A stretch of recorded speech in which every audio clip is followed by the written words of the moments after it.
Bueno, miren, otro tema que genera preocupación es el tema de la inflación, señor, el petróleo. El petróleo está caro.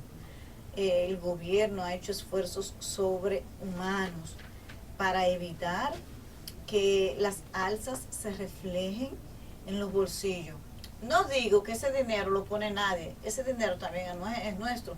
Probablemente se deja de destinar a otras actividades o a otros programas estatales, pero lo urgente es lo urgente. Entonces, el reenfoque de esos recursos, redireccionar esos recursos para evitar que usted afecte más su presupuesto, que de hecho ya no alcanza, pues es una buena medida y hay que reconocerla al gobierno central, al presidente Luis Abinader, el esfuerzo que está haciendo para evitar que la gente tenga que pagar 10 pesos más por un galón de gasolina. La gasolina está carísima en todas partes del mundo, este no es un problema local y es bueno que se sepa. Yo creo que la gente lo entiende así.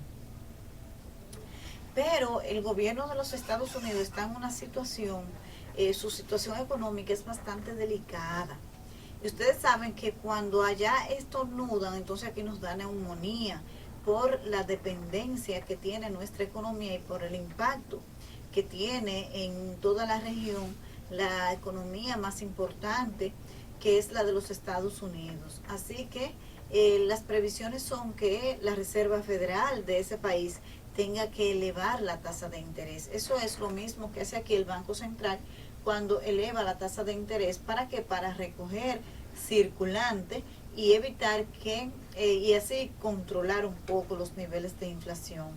Pero la verdad es que es un tema que reta las economías, no solamente de aquí, de la región, sino de todo el mundo. Y es un tema que está ahí, que tiene que tratarse, que hay que tratar de entenderlo y ver cuáles programas, cómo el gobierno se reinventa para seguir ayudando a la gente como lo ha hecho hasta ahora. Y hay que ver, este es un tema que hay que darle seguimiento permanente. Y ustedes saben los anuncios que hay de la crisis de alimentos.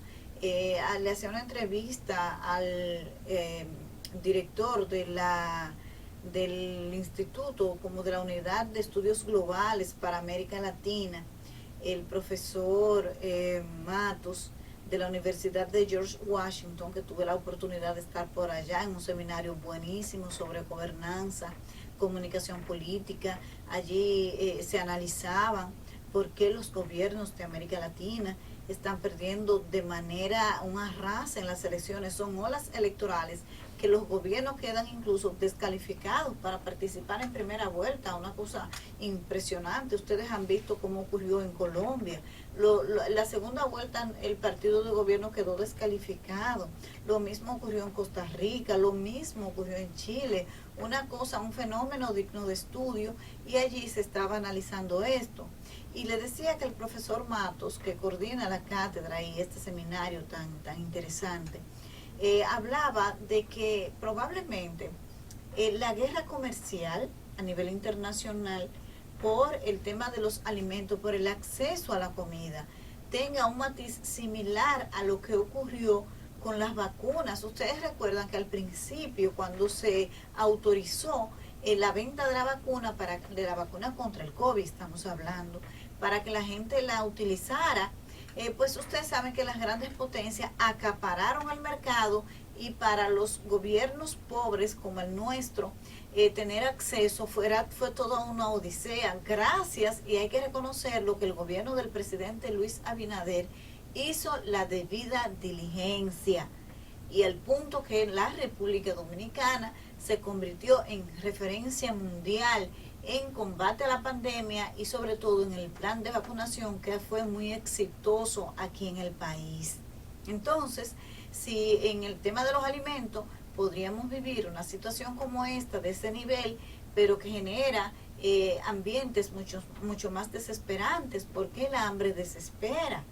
Entonces la gente, cuando tiene necesidades tan elementales, porque es un tema de sobrevivencia, estamos expuestos a situaciones que yo creo que quizás la dimensión de lo que puede ocurrir, las movilizaciones sociales, no hemos alcanzado a ver la dimensión. Ojalá que todos estos pronósticos tan negativos para todo el mundo, no solo para la República Dominicana, se queden en eso, solo en pronósticos, y que el mundo pueda seguir avanzando como lo había hecho.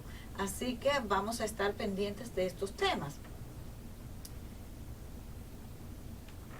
Y hablando, señores, de esta agenda internacional, de los temas internacionales, pero que también son internos por los impactos que tienen, observando la participación del presidente Luis Abinader en la Cumbre de las Américas que recién finalizó y se hizo en Los Ángeles, con la participación de los gobiernos de América y con por supuesto, el presidente de los Estados Unidos, que es que la coordina el presidente Joe Biden, que dicho sea de paso, tuvo una distinción muy buena con el presidente Abinader. Lo vimos sentado al lado del presidente Biden. Eso es mucho para nuestro país, porque es un reconocimiento al gobierno dominicano y en la persona del presidente Luis Abinader a toda la República Dominicana. Usted puede pensar lo que usted quiera, pero ellos son el imperio, cualquiera le hubiese gustado estar ahí. Usted ve, entre lo que uno quiere y la realidad hay una distancia, hay cosas que no resultan graciosas, uno tener que alegrarse quizás por cosas como esta, pero sí tenemos que alegrarnos porque es una gran señal de que el pueblo dominicano, sea a través de su presidente Luis Abinader, sea tomado en cuenta en este contexto y en este escenario. Y cuando uno se pone entonces a analizar, a atar el enfoque de política exterior que tiene el gobierno dominicano y que ha tenido el presidente Luis Abinader, que es el jefe de la política exterior, hay que darle un aplauso. La verdad es que el presidente tiene un enfoque muy amplio y que tiene una tendencia desde su gestión interna hasta el enfoque que tiene del posicionamiento del país, que va elevando y va a elevar la reputación de la República Dominicana como referencia internacional. Y eso vale mucho, señores. Nosotros, como país, el presidente fue invitado por la Organización Mundial de la Salud a explicar cuál fue la metodología en el foro de Davos. ¿Cuál fue la metodología? O sea, en este contexto donde están todos los líderes mundiales, que nuestro país, en la persona del presidente Luis Abinader, haya sido invitado para que explique cuál fue la metodología y la estrategia de combate a la pandemia, por lo bien que lo hicimos, eleva la reputación de la República Dominicana. Pero en ese mismo contexto, el Foro Económico Mundial de Davos, la República Dominicana, también el presidente Luis Abinader, fue invitado allí para que explique cuál fue la estrategia que aplicó la República Dominicana para ser la número 1 en la recuperación del turismo. Eso eleva que seamos referentes por una buena gestión, porque lo hemos hecho bien, señores. Eso tiene un valor para nosotros incalculable. Pero en este evento que estuve participando en la Universidad de George Washington, que le acabo de decir, el director general de aduana, el buen amigo que ustedes saben que ha venido aquí a este programa, Eduardo Yayo Sanz Lobatón, fue invitado. Les digo, ¿para qué? Para que explique en un escenario de ese tipo, donde participan autoridades, políticos, periodistas de distintos países de América Latina, un grupo selecto, en qué consiste el éxito de la gestión aduanal, por los niveles de recaudación, por los niveles de satisfacción que presentan los agentes que reciben el servicio de las aduanas dominicanas.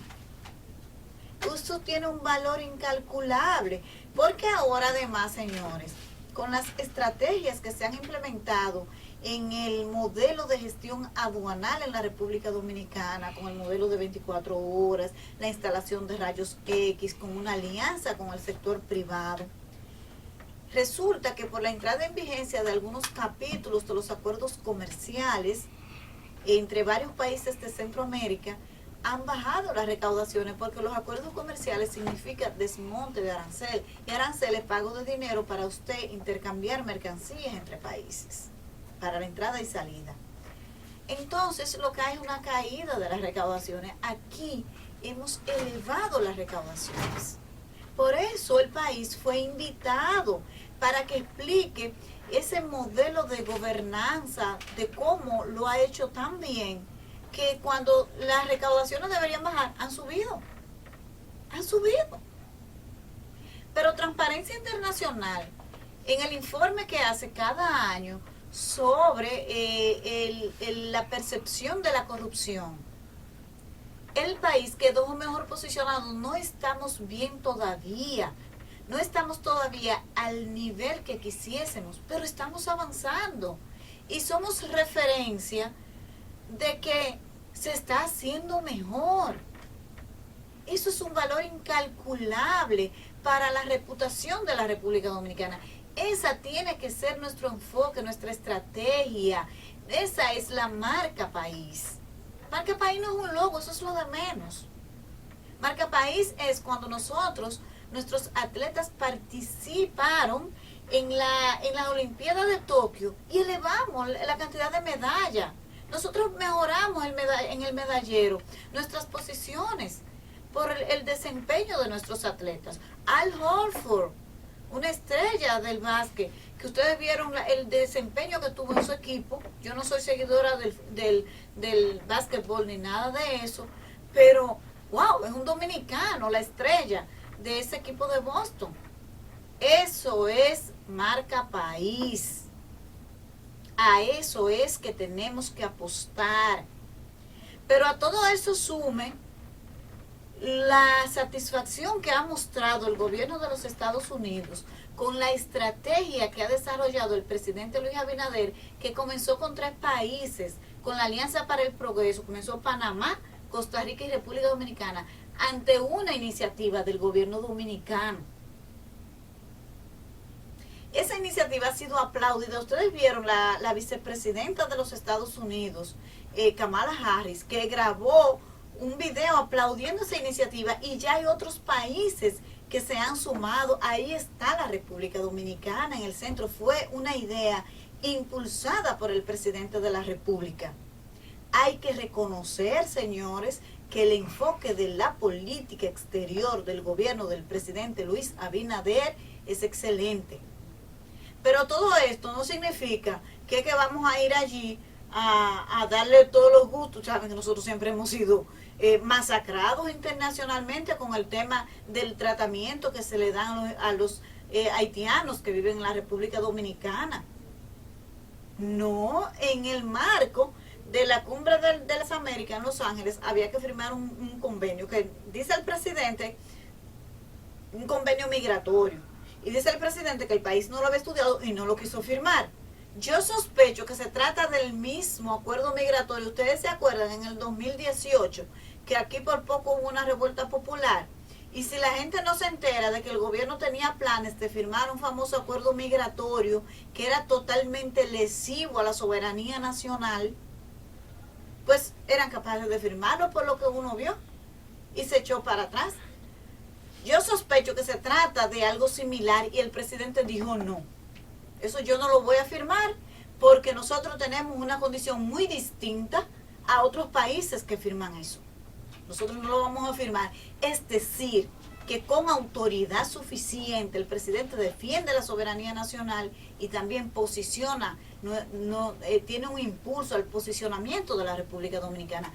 Eso hay que decirlo, porque lo bueno hay que decirlo. Y nosotros tenemos que luchar para elevar la reputación. ¡Qué pena!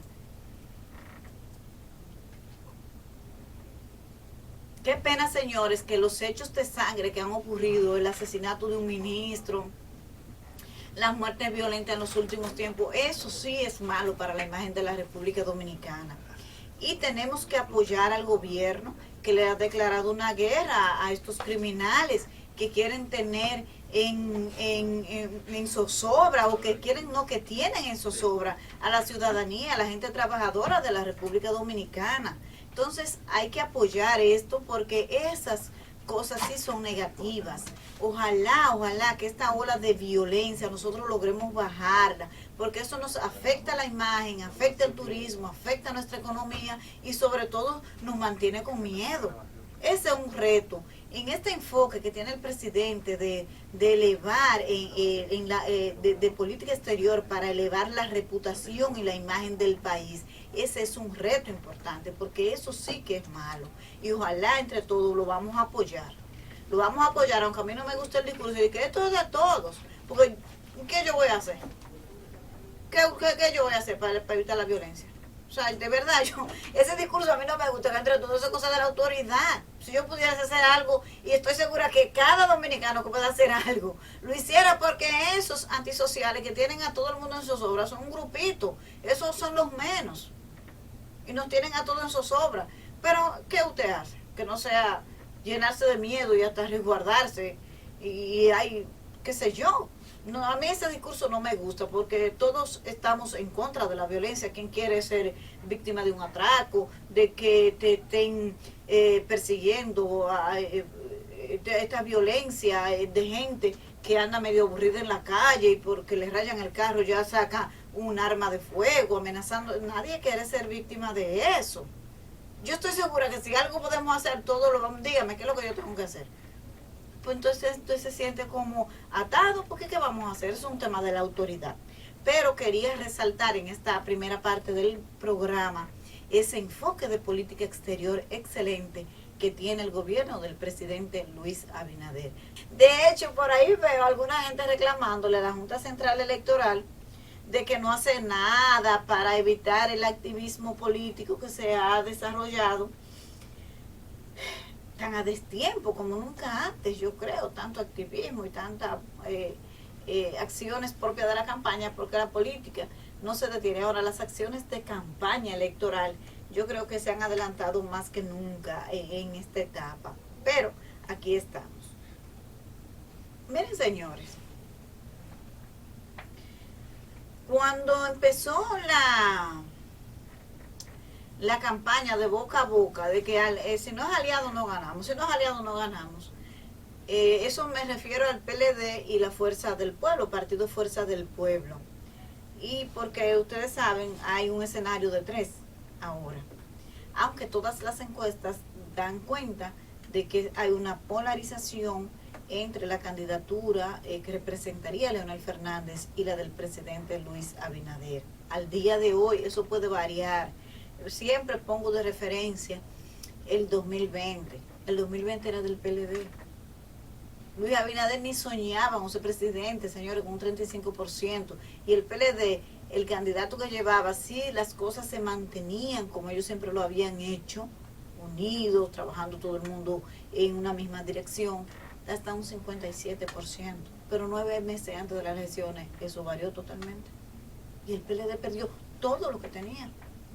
Pero nadie, 2 años antes, vio eso, porque no había forma de usted pensar que un partido con la fortaleza y el bastión electoral, que era el Partido de la Liberación Dominicana, que había dado cátedra de cómo se ganan elecciones, y que ellos siempre decían que la unidad es la clave del PLD, y es verdad, se dividió y perdió todo. Bueno, pues hago referencia a eso para decir que lo que está sucediendo hoy no necesariamente es lo que va a pasar en 1 año, en 2 años, en los escenarios políticos. Siempre tenemos que tomar en cuenta los factores imponderables que intervienen, las coyunturas que afectan los proyectos políticos. Pero al día de hoy, hay una polarización planteada entre Luis Abinader y Leonel Fernández. El PLD está en un lejano 3er lugar. Esa es la verdad al día de hoy, pero yo no sé si después eso va a cambiar, porque yo siento que hay gente que se molesta cuando usted dice estas cosas. Pero vayan acá, entonces yo me pregunto, si diciendo estas cosas los intereses políticos de alguien se afectan, pero ¿qué vamos a hacer? A inventarnos teorías como hacen muchos analistas, a inventarnos cosas que no están ocurriendo en el momento, y por eso usted lo ve que después le sacan los videitos con las mentiras y los inventos, subestimando la inteligencia de ustedes. No, pero yo no puedo venir con un micrófono a subestimar la capacidad demostrada que tiene el pueblo dominicano y la gente que sigue a uno de que sabe de política. Entonces, como yo vengo con unas teorías absurdas tratando de engañarlo a usted y de manipularlo como si usted fuera un tonto? No, yo trato de hacerle análisis coyunturales inteligentes como usted se lo merece, para que usted me crea y me respete. Porque yo no puedo subestimar su inteligencia, usted es más inteligente que yo. Entonces yo no puedo venir aquí porque usted se va a sentir ofendido. Y mi trabajo nunca será ofender a nadie. Mi trabajo es una especie de conversación, de intercambio de ideas con la gente. De eso se trata. Y no, usted nunca me ha visto diciéndole cosas personales a nadie. Porque yo digo, a mí me parece, por ejemplo, en la red social Twitter, que donde uno hace muchas interacciones y participación durante todo el día, viendo todos los temas, que aquí se personalizan mucho los debates. Señores, vamos a concentrarnos en hechos, en propuestas. Vamos a dejar la persona de lado. Un acontecimiento similar pasó la semana pasada en un incidente entre la Procuradora General de la República, doña Miriam Germán, y los periodistas, que con todo el derecho y haciendo su trabajo la cuestionaron sobre el proceso de investigación en el asesinato de un ministro. Ella fue a la funeraria y se ofendió, se sintió atosigada, dice ella, por la prensa. No, doña Miriam, así no es. Así no es. Usted es la máxima autoridad de un proceso donde hubo un asesinato de un ministro. No fue a cualquiera que mataron. Fue un ministro en la propia sede de ese ministerio, en su despacho. El periodista tiene que hacer su labor de informar. Y donde usted aparezca, ahí se le pregunta, nos guste o no. Ningún reportero, ningún periodista quiere estar ahí haciendo eso, porque se lo puedo confesar, es incómodo. Y es apesadumbroso, uno mismo llora. ¿Cuántos no hemos llorado con eso que le pasó a Orlando? Ese triste final de un hombre tan decente, un caballero de la política, leal a su partido, leal a su país, a los intereses de su país. Todos estamos afectados, pero el propio presidente de la República tuvo que arrancar a cumplir con su responsabilidad en la Cumbre de las Américas, y usted asumió una responsabilidad. Usted es la máxima autoridad de la investigación. Entonces, lo personal, usted no es difícil establecer el límite entre lo personal y la responsabilidad pública. Nosotros no vemos a la persona, nosotros vemos al funcionario, el que es responsable de dar una información que queremos servir a la ciudadanía y que la ciudadanía tiene derecho a saber. La información es un derecho, es un servicio que se ofrece. Pero aquí hubo gente que celebró el boche que le dio doña Miriam a los periodistas, porque se trata de doña Miriam con todo el respeto que yo le tengo y que la defendí cuando fue humillada en el Consejo Nacional de la Magistratura, y que ella representa un valor para este país, es verdad. Pero por eso no podemos decir que todo lo que ella dice y hace está bien. Eso que hizo con los periodistas estuvo mal, muy mal. Entonces aquí las cosas se personalizan, que de ahí es que viene este tema, que dependiendo de quién lo dice está bien. Y hay gente que aquí puede decir de todo, de la manera más bonita del mundo, y para un grupo de personas de todas maneras está mal. Pero si es doña Miriam, todo lo que doña Miriam dice está bien. No, no puede ser así. O sea, aquí no puede haber un grupo de personas superiores, que todo se les permite y que todo esté bien. Y un grupo de cualquiera, de inferiores, que todo lo que digan está mal. No, pero una sociedad no puede conducirse de esa manera. Entonces, eso es lo que a mí me gustaría que en el debate quede de lado. Dios mío, dejemos de atacar personas. Vamos a criticar estrategias. Yo soy una crítica, por ejemplo, de la estrategia de Danilo Medina en el PLD, el expresidente. Pero nunca en mi vida se me ocurriría hacerle un ataque a su persona y a su familia. ¿Por qué? Yo soy una crítica, pero de su enfoque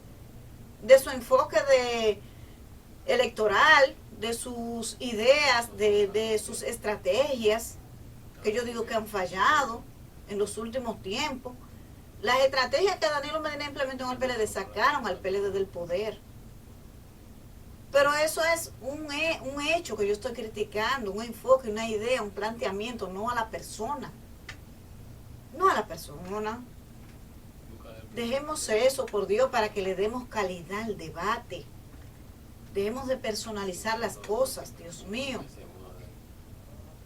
Entonces, señores, en este tema del esquema de los de tres, que hice como este paréntesis para introducir ese tema, está el PRM, por supuesto, que es el partido a vencer para el 2023, está la Fuerza del Pueblo y está el PLD. El PLD, en una estrategia válida y legítima, porque es legítimo lo que ellos están haciendo, para atacar a su enemigo, usted se agarra de sus virtudes, de sus fortalezas, y eso es válido. ¿Qué ha dicho el PLD? Ah, sí, Leonel está en segundo lugar, pero nuestro partido es el que está en segundo lugar, nosotros somos los segundos. Muy bien. Ahora yo les digo a ustedes, ¿cuándo en la historia electoral de este país, ni de ningún país, usted ha visto que un partido empuja a un candidato? No es verdad, eso no ocurre así. Los candidatos le aportan a los proyectos políticos los votos que le faltan para ganar, no al revés. Luis Abinader nunca marcó menos de 35, 36, 34%, y el PRM llegó a marcar 14% en intención de voto, señores. 14%.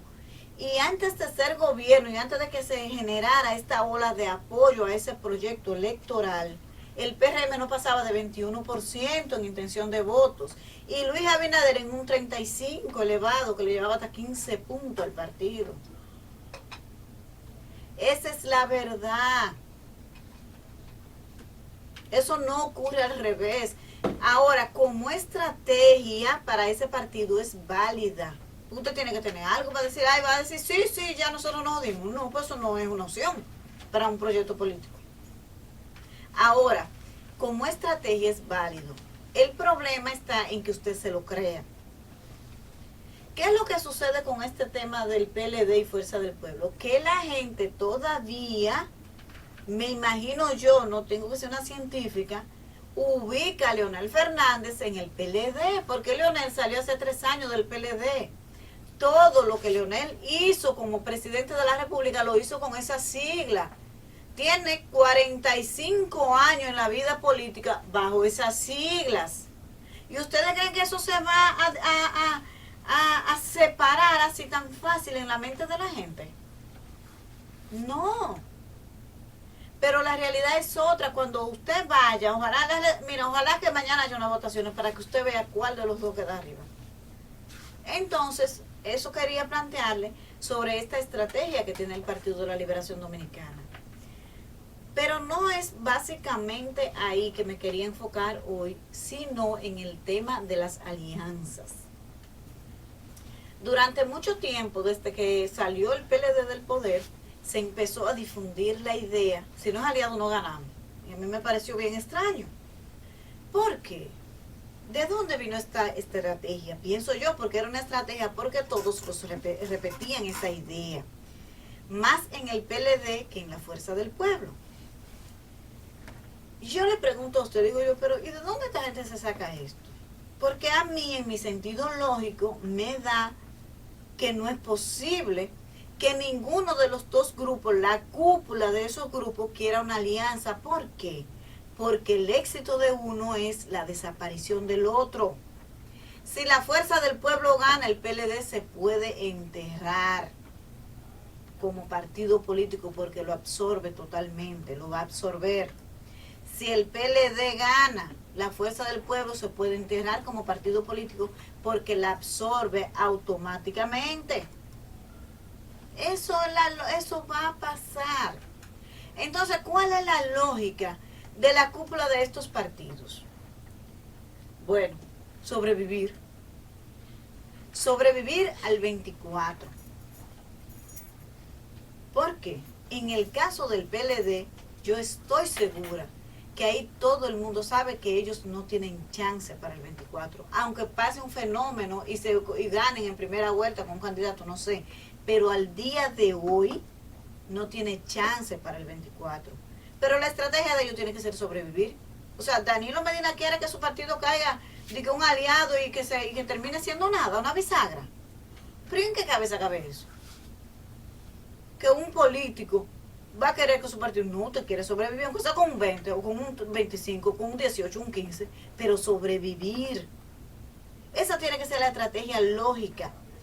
Ahora, esa es la lógica de la militancia y la dirigencia media de ese partido. Yo lo dudo. ¿Por qué? Porque es que esa gente, señores, se acostumbraron a estar en el Estado, su principal fuente de ingreso era el Estado, y han perdido sus puestos de trabajo. Y no es verdad que como andan las malas lenguas por ahí diciendo de que los PLDistas toditos robaron y se hicieron millonarios. No, hay millonarios 2 o 3. ¿Cuáles son esos millonarios? Usted lo puede identificar, los que piensan en preservar la marca independientemente de que lleguen al poder o no. Porque su necesidad no es económica, es de poder y de influencia política. Cuidado con mi sillita, señor. Entonces, ¿qué es lo que yo quiero? ¿Usted cree que Danilo Medina con su familia, Charlie Mariotti con su familia, Felucho con su familia, Temo con su familia, tiene la necesidad de un empleo? Yo le pregunto a usted. ¿La tiene? No. Ahora, yo sí conozco la mayoría de los PLDistas que están en los medios del mundo porque se quedaron sin empleo tras su salida del gobierno. Gente que se acostumbró a ganar sus 100,000, sus 150,000 pesos, que se lo ganaban, no que se lo robaban, no, trabajando en puestos técnicos en el Estado y han quedado desempleados. Esa es la realidad de esa militancia, esa dirigencia media de ese partido. Entonces, ¿qué es lo que ustedes tienen que ver? ¿Cómo, de qué forma ustedes vuelven al gobierno? Sea en las siglas del PLD o en las siglas de la Fuerza del Pueblo. Pero la cúpula de esos dos partidos no es que están en alianza, olvídense de alianza. Ustedes tienen que esforzar en una dirección de manera que no le importe en cuánto voto quede uno o el otro. Lo importante es que ustedes puedan desarrollar una estrategia que les permita volver al poder. Porque si se enfrascan a hacerle caso a la cúpula en una batalla de quién saque más votos, ustedes saben que eso lo único que facilita es que se cuele el PRM. Ahora yo le digo esto, ustedes ven, ay, pero tú quieres que gane. No, yo no tengo que ver con eso. Yo lo que soy periodista. A mí no me molesta que el PRM, el gobierno del presidente Luis Abinader es un buen gobierno, que le han tocado crisis y crisis y crisis y ha tenido que torearla y lo ha hecho bien. O sea, yo no tengo nada. Yo estoy diciendo desde el punto de vista de la oposición política. Ni al PLD ni la Fuerza del Pueblo le conviene que uno o el otro gane, porque significa su muerte automática. No se lleven de esos cuentos que a ustedes les hacen para engañarlos. Por eso usted ha visto que ayer Charlie Mariotti, secretario general del PLD, se destapa con unas críticas, un buen fundazo que le dio a Leonel Fernández. ¿Por qué? Porque ellos es una forma también de reconocer que ese partido está en tercer lugar. El que está en segundo lugar no pelea con el que está en tercer lugar porque eso no le interesa. Usted va por el primero. Entonces es una forma de reconocer que su verdadera posición electoral hoy es el tercer lugar. Entonces yo le digo esto y creen como, ay, mira, no, yo lo que hago es decirle la verdad. Así que olvídense de eso de alianza. Eso nunca existió, tal plan de que de una alianza, que si en realidad uno ganamos. Eso obedeció a una campaña que yo no sé por qué. Hay gente que dice que salió de las entrañas del PLD para evitar una salida más brusca de dirigentes que ustedes saben que ha sido permanente y que con eso, bueno, pues como vamos aliados en cualquiera de los dos lugares que esté, estoy bien. Más o menos que supuestamente a eso obedeció esa lógica. Yo no lo sé, pero en la lógica del dirigente político a mí no me da que ninguno de esos grupos quiera hacer una alianza. en la lógica política no me da.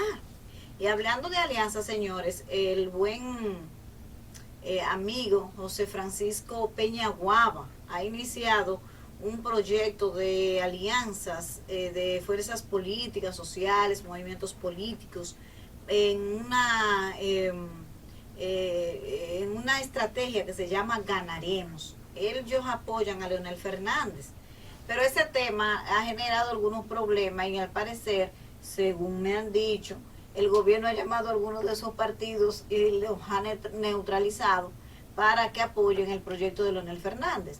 Pero habría que ver hasta dónde el gobierno estaría en capacidad de poder darle cargos en el Estado, que es a cambio de eso que los partidos generalmente apoyan proyectos de Estado. Si no hay nada, pues ellos son para la oposición, porque ciertamente en la lógica política no me hace sentido apoyar a un gobierno en el que yo no tengo un beneficio político. En cambio, si en la oposición se negocian posiciones como regidurías, alcaldías, diputaciones, diferentes compromisos de alianza se hacen y eso pues facilita el entendimiento entre los partidos de oposición.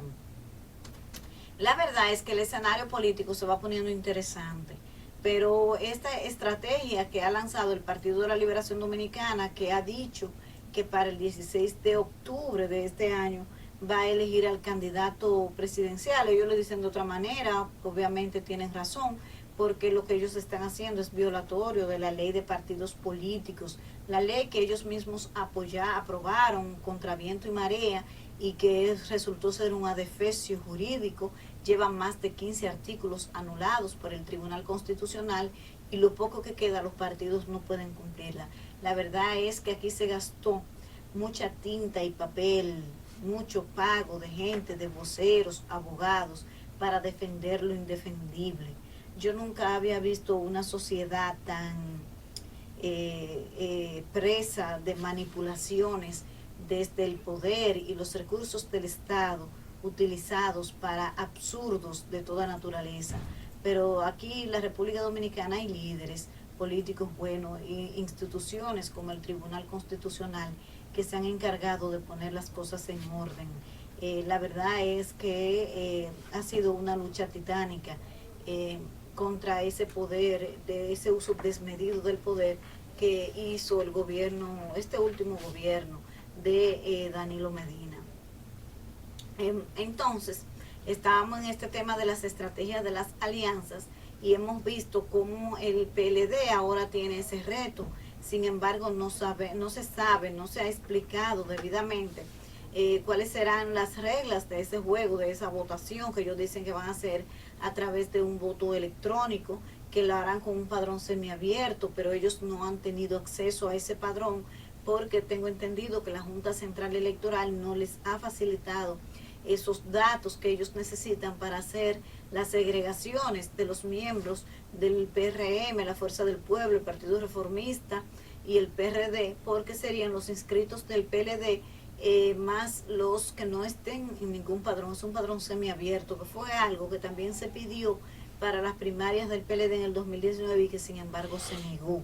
Parece ahora una negación de ellos mismos, una cosa impresionante lo que ha pasado, el nivel de contradicción de esa fuerza política que se dice y se desdice en cosas que promovió.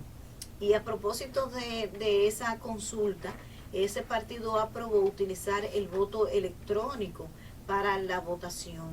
Y resulta que según nuestras fuentes del más alto nivel y crédito, nos han dicho que, ustedes saben que en febrero del 2020, el abogado Nancy Rodríguez sometió un recurso que busca declarar inconstitucional el voto electrónico. Pues según hemos tenido acceso a información, el voto electrónico ha sido declarado inconstitucional. Eso es una victoria también para nosotros, para que nunca nadie más venga a inventar con la inteligencia de la gente, a traer sistemas extraños que solamente nos generaron problemas, como la suspensión de las elecciones del 16 de febrero, que generó una ola de protestas, señores, y que aquí estuvimos al borde de una guerra civil por la falta de comprensión de las cosas de esa Junta Central Electoral, que resultó ciega, sorda y muda ante tantos consejos. Muda no, porque hablaba muchísimo, pero ciega y sorda ante todos los consejos que se le dieron de que ese sistema, en la forma en que se gestionó, no procedía. Y miren en el lío en que nos metieron, porque no quisieron escuchar consejo de nadie. Pues ese voto, ese sistema de votación, gracias a Dios, ha sido declarado inconstitucional, y con eso nos protegemos para que nunca nadie más venga a inventar, a venderle cosas al pueblo, como si fuéramos un grupo de ignorantes y de tontos que nos pueden decir cualquier cosa y tenemos que creerla. Eso no es verdad, eso no ha funcionado bien en ninguna parte del mundo, y mucho menos aquí, que nunca habíamos tenido experiencia con eso.